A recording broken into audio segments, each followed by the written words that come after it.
Hi, friends. Thanks for joining us. Do us a favor. Starting off slow, nice and easy. Holy pace, brother. Pick it up. Wow. Do us a favor. Smash that subscribe button just down below. We can't thank y'all enough for all the support. Benny, pick up the pace because I can't. Where can they find us on social media? Yeah, find us at Ray Benny Sports. We're on Facebook, Twitter, Instagram, TikTok. Check us out also on Blue Sky, Reddit, and Discord if you want to chat. And don't forget, leave us a rating on your favorite podcast provider. Let's get right into it. Blue Bomber Talk brought to you by Fahrenheit Airbrushing. Stand out on the ice, pavement, field, or in the stands with a custom airbrushed helmet, goalie mask, or any type of project. A local Manitoba business with affordable solutions. Check out Fahrenheit Airbrushing on Facebook or call them at 204-891-7431. And make sure you tell them that Ray and Benny sent you. On a scale of 1 to 10, what do you give the Bombers / Kyle Walters on the first day of free agency? I'm going to go with a 4. Nothing too flashy here. Nothing too exciting. A lot of depth, I feel like here. And them banking on some guys that, showed potential, but haven't quite got there yet. And they're hoping these wide receivers that they're signing, hey, they're going to take that next step or kind of fulfill what they've shown, promise and all that. Peyton Logan, hey, yes. Shown, I see what you did there. Yes. Peyton Logan, fantastic. Bunch of Canadian DBs as well, adding to some depth there and some wide receivers. So good moves in that kind of sense. But the losses so far, and only a few of them have really been confirmed yet, kind of outweigh what the Bombers have done so far with the guys they signed today. I'll give Kyle Walters a 5.7. Yes, they lost a lot of talent. Yes, a lot of depth signings. Some possibly sneaky good players, like you said, and receivers. Also, if they can stay healthy. Like, if one of them becomes an 800-yard receiver, which quite possibly that could happen if they stay healthy, that's a good thing. So I don't think it has to be a replacement for Kenny Lawler, which I'll get into talking to about replacing Kenny Lawler later on. But I think, I don't know what they're doing if there's a storm right now on the boat of the cap. Like, does this bring up the question? Is the quarterback's salary right now a bit of a hindrance on hitting that free agent market? And maybe I'm overstepping my bounds as a fan, but that's all I am as a fan. And it kind of makes you wonder if, like, there's not much action going on. They're losing a lot of core players. Is that a factor? Do you remember what Zach Clarus's contract is? I thought is it wasn't like too bad. Is it that much? Sorry, I'm maybe trying to look totally it up quickly here right now. I'm horrible with numbers. Yeah, you search that out. It was just a question I was wondering because, like, a lot of Bomber Nation, 600 says here. Yeah, so like as a lot of Bomber Nation, I'm like, why aren't they making some moves to replace some of this talent? And maybe they do have confidence in the younger talent coming up in the system, and it looks like they are definitely going to depend on Danny McManus as the head of U.S. scouting on bringing in some new talent to fill up some holes there. Some holes we'll talk about soon, but I'll give him a 5.3. I think there's some sneaky good Canadians there. So yeah, 5.3 out of 10. Well, this other thing is showing actually only 433 right now. So there you go. So it's got to be somewhere in between there. Maybe the 600 was a previous contract, and this is the last one that he signed, kind of thing. But because Nathan Rourke, it says here right now, is the highest at 600. Okay, thank you. So Chad Kelly comes in at second. Yeah, so 433. So that doesn't seem bad. No. Right? And so it does show that they would have money available. Like Willie Jefferson was reported for 200. So you're thinking he's probably the next highest paid guy, right? Yeah. Stanley Bryan's probably not getting 200. Who else would be? Dalton Schoen, we know, is under that. And that's probably, Neufeld probably, exactly. Neufeld not. They didn't pay Dobson over 200. So it's like they figure, okay, we got Zach Clarus. Our next guy is Willie Jefferson. Everyone else is going to come out under 200.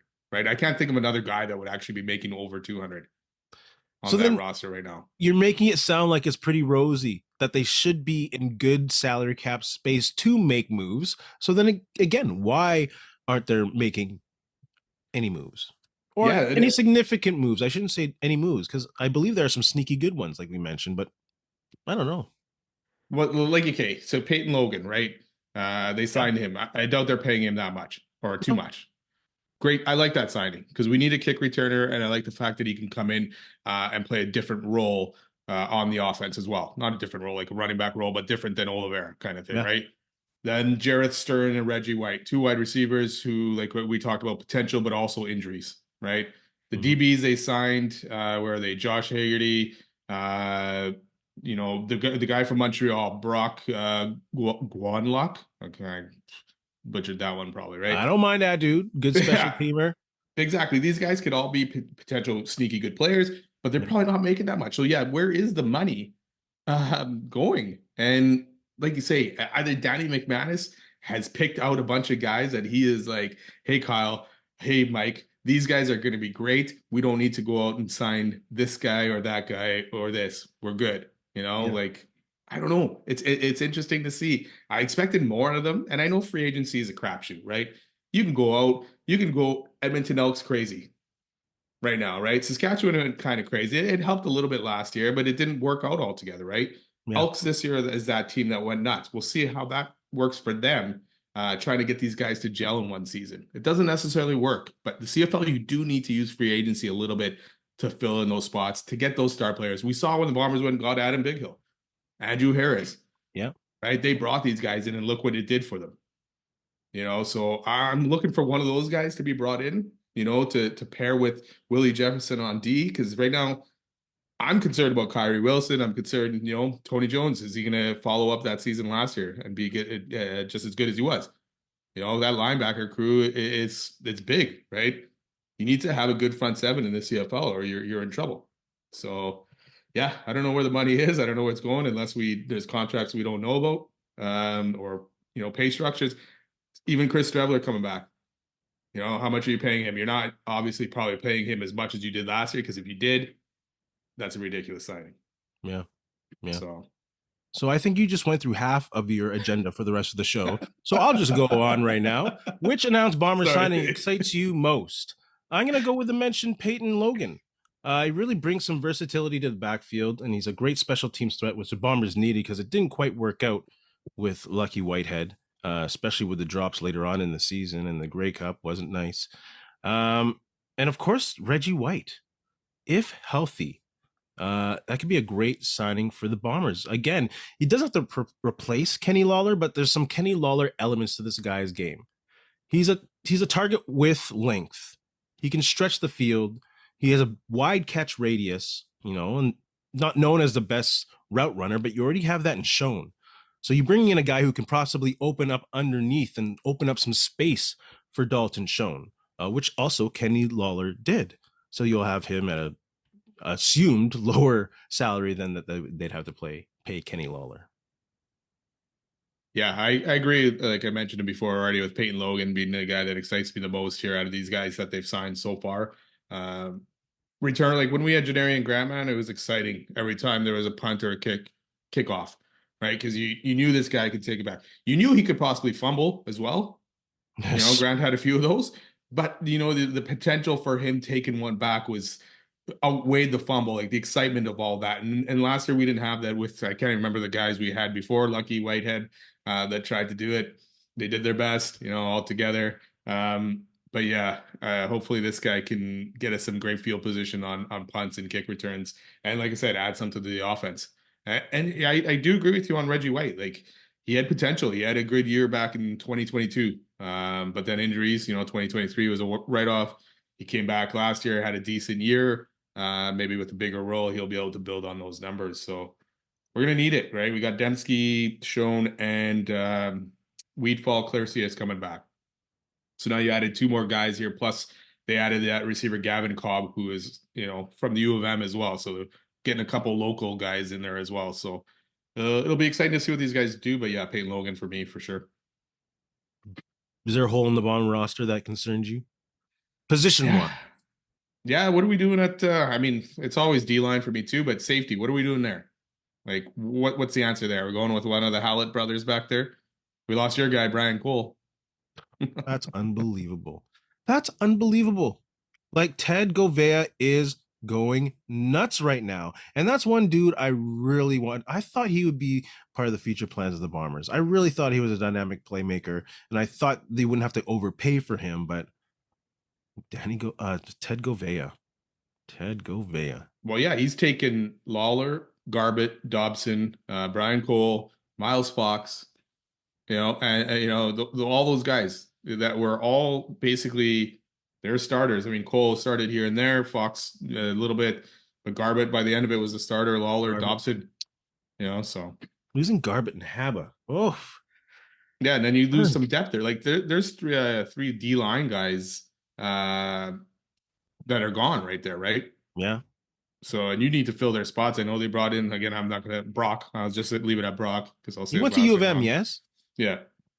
That's Yeah. right. So exciting again, but, I feel like they need more there. And now I'm seeing all these guys, D lines getting signed everywhere. Sean Oakman just got signed. Yeah. Lanier just got signed by Yeah. Toronto. AC Leonard's still out there. So there's an option. But yeah, most of these guys are starting to go. So there's not a lot out there. So like again, Danny McManus, Kyle Walters, whatever, your scouting caps better be full this year. D-line depth. And it's been shown.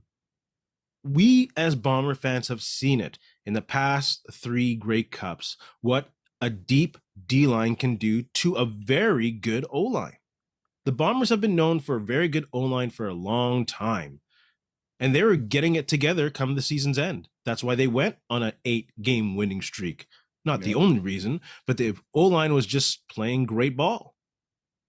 Yeah, especially And if they want teams to like keep rushing Toronto free like and they were, right? Montreal keep bringing people, fresh people that can blitz Zach Caleros and not let him get comfortable deep into the fourth quarter. Yeah. Toronto's got their work cut out for them. They've lost a lot of their D line. Jeez. Quite a bit. And even the Bombers, the depth on O-line. When they Yeah. could confidently play a heavy set 6-man offensive line. And I don't think I'm not saying they can't this season, but who do we got there? Eli Tui, right? yes. Wallace, Yes. Randolph, who came in last year. So Yes. there's 3 guys that, and there's that. I'm not what started with a V. Michael, the American guy. Yeah. Vanderpool. So yeah. Vanderpool. So I mean, you got the draft coming up. You're going to look for more guys in there, but again, the draft guys usually don't come in and start right away. So The Bombers. Oh, yeah. What position are you most excited for at this point? I'm going to say linebackers. I really love the combination of Cramdy, Tony Jones, and I'm kind of leaning towards Jonathan Jones. I think he's in a great position to take the opportunity that's given to him. Not that I don't want to see Kyrie Wilson succeed. Like, people must think in Bomber Nation that I have a hate for Kyrie Wilson. Bro, I just thought that he probably wouldn't play because of the seriousness of his injury in consecutive seasons to the lower. Like, I just thought, and he surprised me. And unfortunately, he got injured again. I have limited knowledge in sports. Any which way. I just think it's a great opportunity for Jonathan Jones to take a spot. And I think when he had to replace Winston McManus in Toronto, he was more than capable that they kept him in the playoffs that year when they beat the Bombers, and he made plays in the Grey Cup against the Bombers. And this dude's, 27, 28? There's years left. So I'm excited about that combination. Yeah, that'll be interesting. They got some depth there with him, Jones, Kyrie Wilson, and Cramdy kind of thing. So hopefully you got a good, decent rotation in there. And again, it worked out with Tony Jones grabbing him last year after he was cut by the Elks, bringing in a guy that's hungry and looking to become a starter or make some noise still in the league, right? I mean, they officially today, with Bighill gone, so you need to find a new guy in there that's going to come in and not fill his shoes, but can kind of fill his shoes, right? I'm going back to my theme, most excited for running backs because I'm excited with Brady Oliveira and Peyton Logan now at that position. Like I said before, Oliveira and Augustine were almost the same guy to me. Augustine was a little bit quicker. Oliveira was like a bowling ball kind of guy. But to me, this is two different guys, and it adds a little bit of dynamic to hopefully Hogan's defense. That we didn't even talk about. We finally got that OC, right? Or did we talk about that last week? I guess this was last week already, right? For sure. Yeah. So, Something like that. so to see what he can do, right? We saw what Lapo did and Buck Pierce did with maybe Dembski coming out of that backfield. Maybe that'll now be left for Peyton Logan, and you can let Dembski just be a receiver because he's getting up there in age. He doesn't need to be taking those hits just past the O line and stuff like that. So Yeah. I'm excited to see what they do with those guys. Man, when you said Hogan, I just think Hulk Hogan. And before, Yes. I used to think of him slamming Andre, and now I think of him getting his ass booed on Raw. That was crazy. Wasn't that crazy? Oh. That is hilarious. I just saw a picture actually just right before we started of him actually picking up Andre. Like when he was body slammed him. I don't know what I was looking at, but I just saw it. But yeah. And getting then his him ass getting booed. from up here to down here. Excuse me. I don't mean to laugh. Who is the biggest non-Blue Bomber free agent confirmation so far in free agency? That's confirmed. I don't even know. Just who cares if it's confirmed or not? Just say what you want.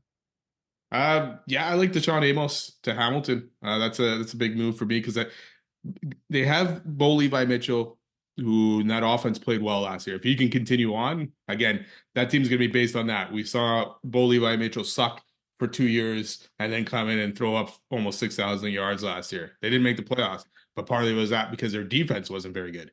Yeah. So now picking up a guy like Deshaun Amos, I think that's a good move for Hamilton because they're getting Lawler, they're getting Dobson, they're getting all these guys. They need to make sure that defense is also good to be able to make some noise. So I like that one so far. I'm gonna say I like Micah Awe. Yeah. Going back to BC. I think he's gonna be a playmaker because they have a good D line. Like they're number 2 in sacks. And he's playing with what's his name? Ben Hladek. And that dude's a tackle machine, and so is he. So I think that's a huge, he's a solid linebacker, brings good leadership to a team that could be a contender. Especially if Rourke gets back to MOP form. Ooh, they're gonna be good. If they got Mazzoli now too, anyway, so maybe he comes in. Hey, storybook. Storybook. Hey, maybe the storybook is Terry Wilson or Shea Patterson. Or Chris Traveler. Yeah. Or Jake Dogala. Wow. The QB room. Well, you don't like that depth or what? Hey, we haven't complained about it. I don't know if that's a good thing anyway, Dre. I would have taken Mazzoli over all those guys. Yeah. Yeah. I don't know. Ooh. I want someone there that they can go in and put. I mean, yes, Mazzoli is hit and miss. He gets hurt. But I don't have faith in any of those guys behind Collaros coming in and winning games for the Bombers if Collaros gets hurt. So. No. Who do you think is the most overhyped signing of day one? Not to say that they'll have a bad season, but who's getting the attention that you say it might not get there? Probably not doing this right because it was hard just with the guys that have signed so far. So maybe not overhyped or anything. But to me, the Mika signing is kind of odd because you do have some good linebackers already in BC with, like you said, Glenn Hladek, Josh Woods. And again, I'm going to say this wrong. Iendi Ely. Those guys are there. And BC, now that you signed I think they signed another linebacker too here today. So to me, that one doesn't make total sense to me. Like, why spend that money on unless you're getting rid of one of these other guys? Because you're probably paying more than you would pay these guys. So it was an interesting one to me. We'll see how it works out. But yes, Mika is obviously a very good player. A bit of a head case, right? Didn't he get suspended last year or whatever? Or some very dirty hits or fine last year? Of course. But yeah, it was just an odd signing for that position for me. I think I messed this one up because it hasn't been confirmed. Oh. I picked Kenny Lawler. Yeah. We know that's happening. Yeah. And it's good because he wrote the email. He wrote the goodbye thing. Wouldn't that be weird, eh? Wouldn't that be weird? And it's just like sort of be honest, but it was a bit of a disappointment as a primary receiver, especially when he was on his own. And not saying that he's not talented. Like he can burn it up on, it just didn't happen in Winnipeg. Didn't have a 100-yard game until week 17. I didn't notice. Since the pandemic, he's not played more than 13 games. So, and again, it's not a shot on the talent. It just didn't work out. It Yeah. unfortunately. And like you say, like coming into Winnipeg, came back a lot of fanfare. Ended up missing what 7, 8 games that first year because of the DUI case, Yeah, and then last year getting hurt, so he missed a bunch too. consecutive So games. yeah, so he never really got fully into a whole season with the Bombers. He put up some good numbers in the games that he played. I mean, he was huge for us in the playoffs last year, right? Yeah, In the West Final, yeah. kind of thing. His So last 2 games in the regular season were great. yeah, so he had his moments, and he's a very good receiver. Obviously, for me, we'll see what happens down in Hamilton. I mean, again, we saw the Bombers go nuts with wide receivers paying all Schoen, Lawler, blah, blah, blah. It didn't work. Nope. I'm not a huge fan of it. And maybe it'll work for somebody, but I'd rather spend that money on either your O line or your D line or your front seven or your D kind of thing. You know, that's what Preaching to the choir. we just you just saw the Super Bowl, right? I mean, how did they win? How did the Eagles win with that suffocating D? They It shut was down crazy. Mahomes, It was and they crazy. got at him. They sacked him, rushing 4 guys, for the most part. So it's just like, yeah, I don't even think they blitzed. I think they just rushed for the whole Super Bowl. So that's what's going to win you in the end, especially if it's a shitty day outside and it's where's this or the Grey Cup's here. I was going to say where's the Grey Hell Cup? yeah. It's going to be cold out, weather-wise. It's going to be tough to play outside. So the wide receivers very little. And last year was in BC, and they still didn't really have guys going crazy at the wide receiver position. Unless they're playing in the dome. Yes, which they did in the dome, but still the Bombers didn't do that great. Remember? Yeah, well, Schoen was out. Yeah, he was.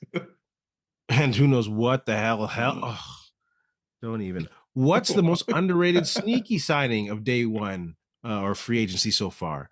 I'm going to go back to BC and I'm going to go back to the linebackers. I really do like Adam O'Clair. And That was the other one. Yes. he could be a quality Canadian linebacker, a great Canadian combination with him and Ben Hladik. He played solid against the Bombers. Put up an interception, I think. And then in the last matchup, he put up a few tackles. So I'm a fan of that signing. I like depth at linebacker, and we're going to be talking about linebackers soon. Man, when I was a kid, I wanted to be a linebacker. Yeah, it's crazy. That's 5 guys right there at BC linebackers that you can play, right? So Yeah. be interesting to see what they do unless they get rid of some of these other guys. But I'm going to go with Saskatchewan, actually, who haven't been very active so far.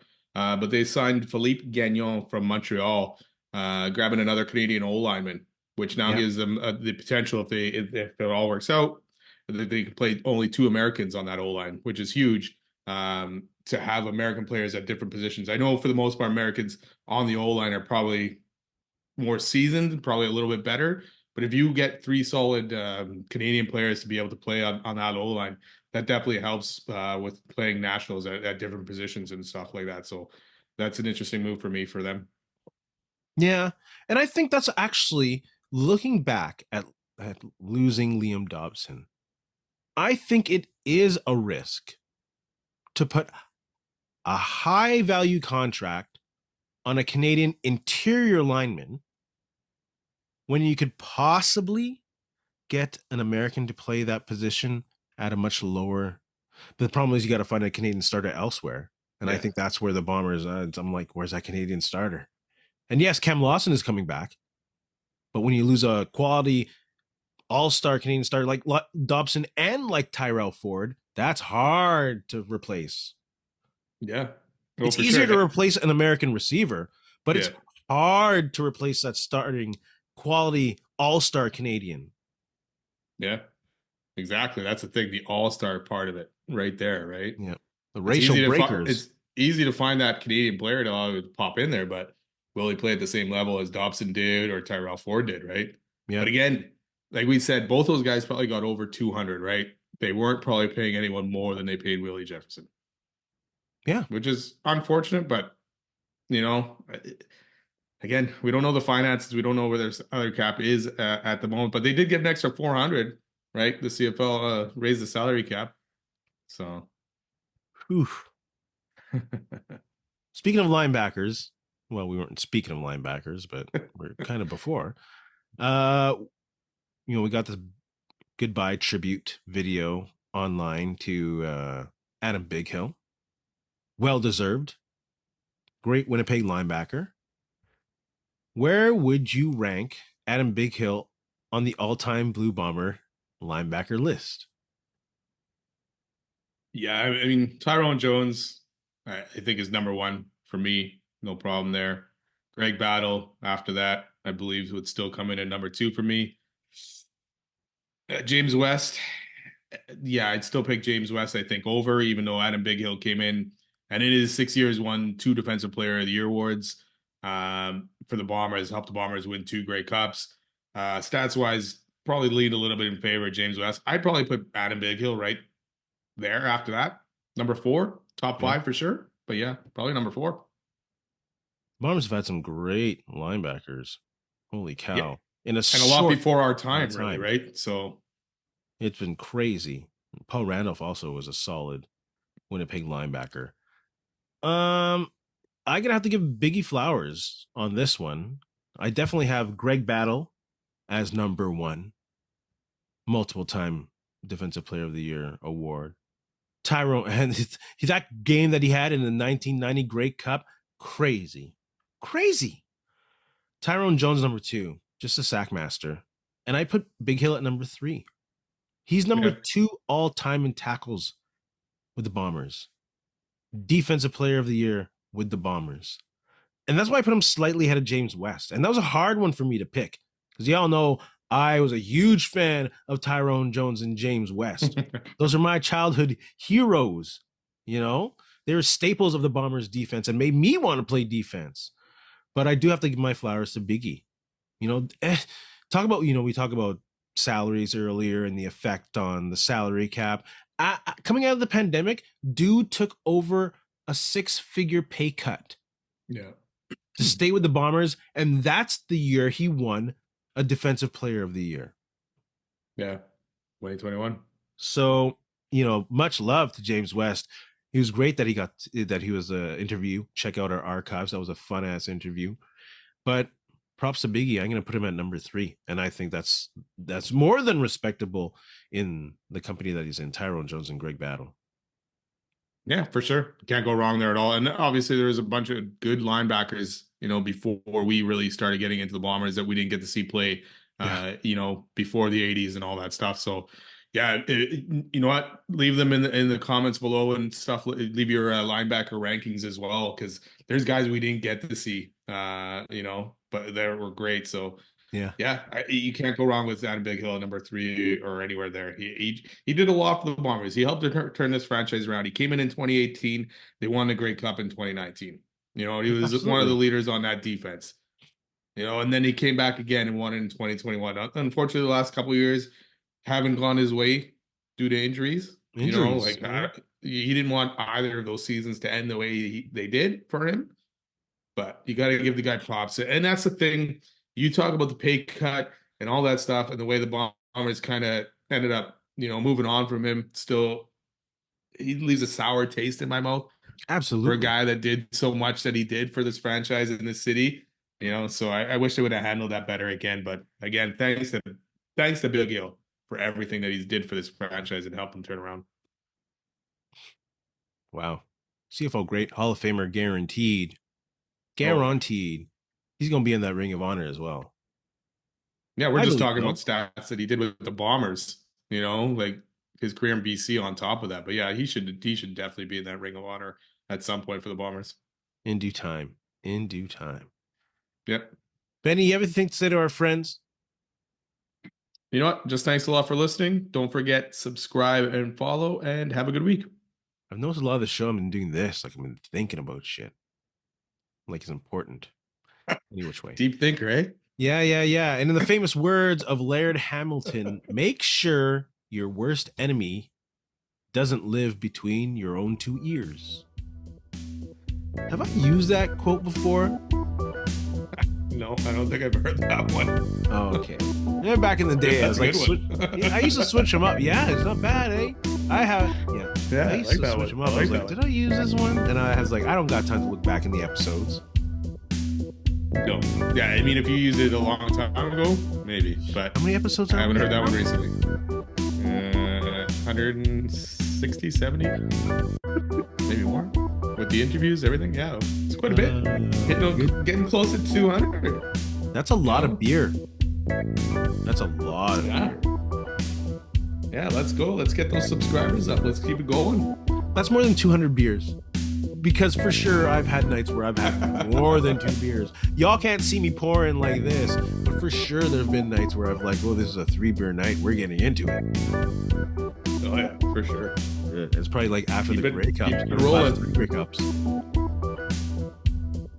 Hey, friends and neighbors, don't forget to check us out online on Facebook, TikTok, Instagram, and Twitter at Ray Denny Sports. And don't forget to check out our YouTube channel. Leave a like, leave a comment, tell us what you think.